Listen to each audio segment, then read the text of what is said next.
I just feel in the face of adversity, you should just be a coward.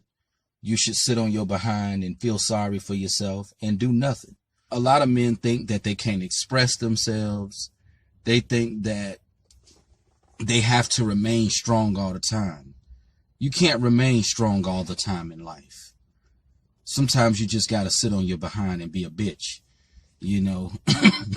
In this video, I want to talk about 5 disturbing things that I have learned as a late 30s doomer. I have talked a bit about some of these things in my previous videos, but I also want to expand on them a bit more in this one.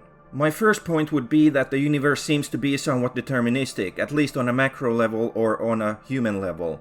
Because as far as we can tell, everything that's testable seems to happen according to the laws of nature, such as the laws of physics, chemistry, biology, and so on. Some scientists do say that there is some true randomness on a quantum level, but exactly how that affects us on a macro level is unclear to me. Does some subatomic particles appearing and disappearing randomly change anything fundamental? In either case, it does not help the free will argument. Certain people also say they have experienced miracles that defy the laws of nature, but they can't exactly prove this in a testable way. With scientific theories, we can test them with experiments, and if the experiments produce results that match our predictions, it shows that the theory is valid. What does this mean though? Well, to me it means that life seems to just be a long chain of cause and effect events stretching back millions and billions of years before we were born and leading up to the current moment, and also determining our future and our fate. The most fundamental things that affect our lives are things we did not get to choose. For example, we did not get to choose our general biology, our genetics, our parents or upbringing, our environment, and some people were spawned into a wealthy neighborhood while others had to endure the struggles of living in a poor ghetto.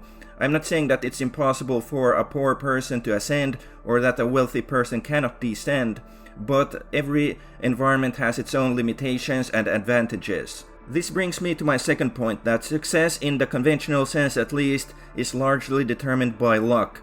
There are several ways to become wealthy. For example, you could be born into a rich family, that's luck. You could win the lottery, that's luck. You could be really smart and talented and earn a lot of money at your job, that's also luck, because intelligence is partially genetic and partially a product of your upbringing, and success is also somewhat dependent on the opportunities in your environment. You could become a famous artist, but that requires creativity and an ability to tap into the cultural zeitgeist of society, which not everyone can. That said, with some artists it's more complicated because they are creative exactly because they are slightly damaged individuals who went through some hardships and struggles. Also, some artists tragically only become famous after they pass away, but there are many talented artists out there who never get recognized. People will also say that if you work hard, you will get what you deserve and become successful. But this is not always true. You can, for example, dig a ditch for 12 hours per day. This is very hard work and still get nowhere. That said, hard work is indeed sometimes part of success. But why are some people hardworking and others not? Again, with the correct genetics, upbringing, and life experiences, this might develop a person's work ethic as an adult. That said, you can sort of improve your luck as well by trying different things multiple times. Nobody can accurately predict the future as to what works and what doesn't. Maybe one day you will get lucky. This brings me to my third point. People like to talk about how important personality is or how you should be confident and that it's what's on the inside that matters. This sounds nice, but it's mostly virtue signaling. For many people, if not most people, it's absolutely not true. People seem to value superficial things more, and it's sometimes only if you match their superficial standards that they even allow you to show them your personality. What really seems to matter is physical looks, financial wealth, and social status. That's unfortunately how you get your foot in the door with a lot of people, and it's only then that your personality starts to matter. If you want to be, for example, successful in romantic relationships, you will benefit greatly from being physically attractive. That is again largely down to your luck in the genetic lottery. This matters even more nowadays than it did several decades ago, before dating apps and social media. These online platforms are focused on visual aspects and have made the dating environment hyper-competitive. You can accept or reject a person in seconds based on a few pictures and a short bio that often goes unread.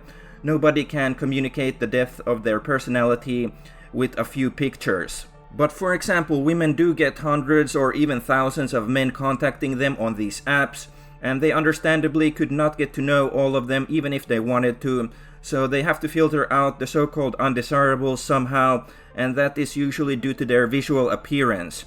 Looks maxing, or maybe even clout maxing, as in improving your physical looks and also growing a social media following, might yield more results than only studying certain pickup methods.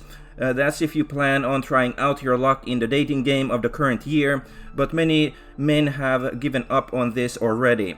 My fourth point is that money is funny. If you don't have enough money, you will obviously struggle to survive in the current socio-economic environment, but if you have more than enough money to get almost everything you want, then you will eventually encounter a painless state of boredom, as German philosopher Arthur Schopenhauer noted. I have also experienced this firsthand, as I had a period of affluence in my life. I was able to travel and have nice things, but while it was fun for a while, it did not provide lasting satisfaction.